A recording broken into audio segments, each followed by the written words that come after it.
আসসালামু আলাইকুম শেখ আলাইকুম সালামতুল্লাহ। আমি জেনারেল লাইনে পড়াশোনা করব না বলে অনার্স ফার্স্ট ইয়ার পর্যন্ত পড়ালেখা ছেড়ে দিয়েছি। আলহামদুলিল্লাহ।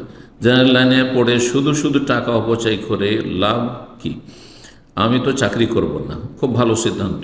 আর বাহিরের ফিতনা এবং আমার বাসা থেকে বের হতে ভালো লাগে না, খুব ভালো সিদ্ধান্ত। আল্লাহ আরও তৌফিক দান করুন ভালো কাজের, পর্দা করার।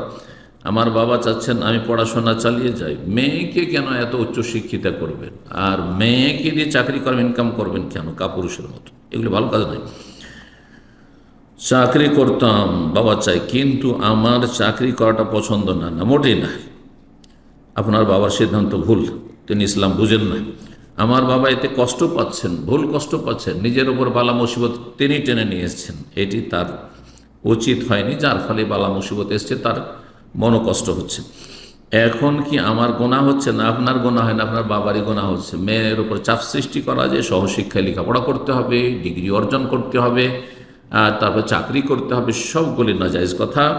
মেয়েদেরকে উপার্জন করার জন্য আল্লাহ পয়দা করেননি, এই কথাটি আমি বলে আসছি দীর্ঘ অনেক বছর থেকে, যখন থেকে দাওয়ার ময়দানে নেমেছি আমি কথা বলে আসছি। জি, প্রতিটি মেয়ের ভরণ পোষণ খরচ খরচার দায়িত্ব কারো না কারো উপর আল্লাহ চাপিয়ে রেখেছে। ফাস সুলতান ওয়ালিও মাল্লা ওয়ালি, যার কেউ নেই, যে মেয়ের সরকার ও ফরজ তাদেরকে বাধা দেওয়া, যেমন পশ্চিমা দেশে অমুসলিম শাসকরাও দিচ্ছে।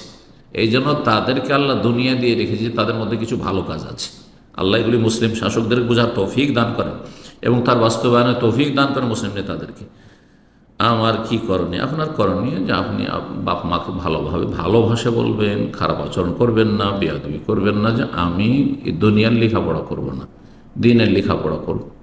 আর যদি দুনিয়ায় পড়াতে চান তো অনলাইনে বাসায় থেকে, বাড়িতে থেকে যদি কিছু লেখাপড়া করে ডিগ্রি হাসিল করেন তো জায়েজ, ঠিক আছে।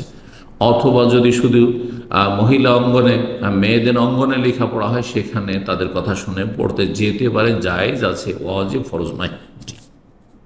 দিন শেখা ফরজ, দিন শেখা ফরজ। আপনি দিন পড়তে চান যে আমি দিন ইসলামের কোনো সাবজেক্টের উপর অনার্স করব, মাস্টার্স করব, যাতে করে আমি দায়ী আল্লাহ হইতে পারি, আল্লাহর দিনের দায়িয়া হইতে পারি, আর দিনের খাদেমা হইতে পারি, আলেমা ফাকিহা হইতে পারি। আল্লাহ যেন তৌফিক দান করে।